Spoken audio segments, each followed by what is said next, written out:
Manila. Pagbasa sa 10 kabanata ng Aklat ni Juan, ang talinhaga tungkol sa pastol, talata 1 hanggang 42. Pakatandaan ninyo, ang pumapasok sa kulungan ng mga tupa nang hindi sa pinto nagdaraan kundi umaakyat sa di dapat pagdaanan ay magnanakaw at tulisan. Ang tunay na pastol ay sa pintuan nagdaraan. Pinapapasok siya ng gwardya at pinapakinggan ng mga tupa ang kanyang tinig. Tinatawag niya ang kanyang mga tupa sa kanilang pangalan at inilalabas sa kulungan.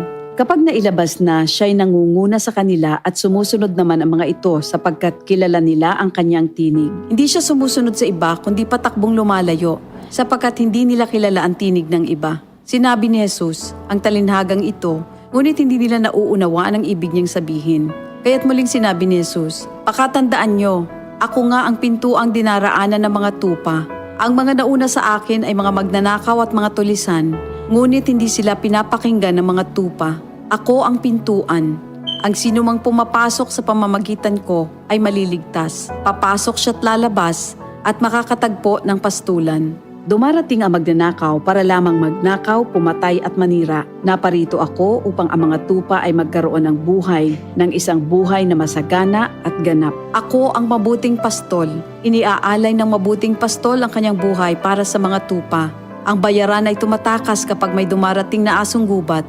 Iniiwan niya ang mga tupa palibhas ay hindi siya pastol at hindi kanya ang mga ito. Kaya't sinusunggaban ng asong gubat ang mga ito at binubulabog. Tumatakas siya palibhas ay bayaran lamang at walang malasakit sa mga tupa. Ako nga ang mabuting pastol. Kung paanong kilala ko ng Ama at siya kilala ko, gayon din naman kilala ko ang aking mga tupa at ako'y kilala nila. At iniaalay ko ang aking buhay para sa aking mga tupa. Mayroon akong iba pang mga tupa na wala pa sa kulungang ito. Kinakailangan sila'y ipasok ko rin at papakinggan naman nila ang aking tinig. Sa gayon magiging isa na lamang ang kawan at isa ang pastol. Dahil dito'y minamahal ako ng Ama sapagkat iniaalay ko ang aking buhay upang ito'y kunin kong muli. Walang makakakuha ng aking buhay kusa ko itong ibinibigay. Mayroon akong kapangyarihang ibigay ito at kuning muli. Ito ang utos na tinanggap ko sa aking Ama. Dahil sa mga pananalitang ito, hindi na naman nagkaisa ng palagay ang mga Hudyo.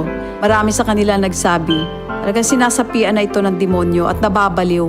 Bakit ba kayo nakikinig sa kanya? Sinabi naman ng iba, hindi nakakapagsalita ng gano'n ng isang sinasapian ng demonyo. Nakakapagpagaling ba ng bulag ang demonyo? Taglamig na noon at kasalukuyang ipinagdiriwang sa Jerusalem ang pista ng pagtatalaga ng templo. At habang naglalakad si Jesus sa templo, sa portiko ni Solomon, pinaligiran siya ng mga Hudyo at sinabi sa kanya, hanggang kailan mo ba kami ilalagay sa alanganin? Kung ikaw nga ang Kristo, sabihin mo na ng tuwiran. At sumagot si Jesus, sinabi ko na sa inyo, ngunit ayaw ninyong maniwala. Ang mga ginagawa ko sa pangalan ng aking Ama ay nagpapatotoo tungkol sa akin. Ngunit ayaw ninyong maniwala sapagkat hindi kayo kabilang sa aking mga tupa. Nakikinig sa akin ang aking mga tupa. Nakikilala ko sila. Sumusunod sila sa akin. Binibigyan ko sila ng buhay na walang hanggan. Kailan may hindi sila mapapahamak at hindi sila maaagaw sa akin ninuman. Ang aking Ama na siyang nagbigay sa kanila, sa akin, ay lalong dakila sa lahat at hindi sila maaagaw ninuman sa aking Ama. Ako at ang Ama ay iisa. Ang mga pinuno ng mga Hudyo'y muling dumampot ng bato upang batuhin siya.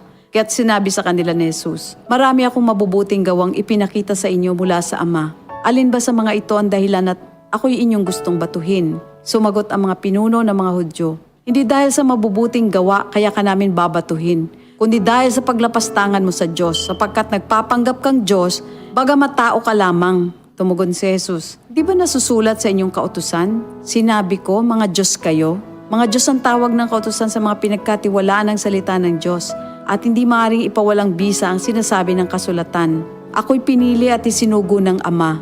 Paano ninyo ngayon masasabing nilalapastangan ko ang Diyos? Dahil sa sinasabi kong ako ang anak ng Diyos? Kung hindi ko ginagawa ang mga pinapagawa ng aking Ama, huwag niyo akong paniwalaan.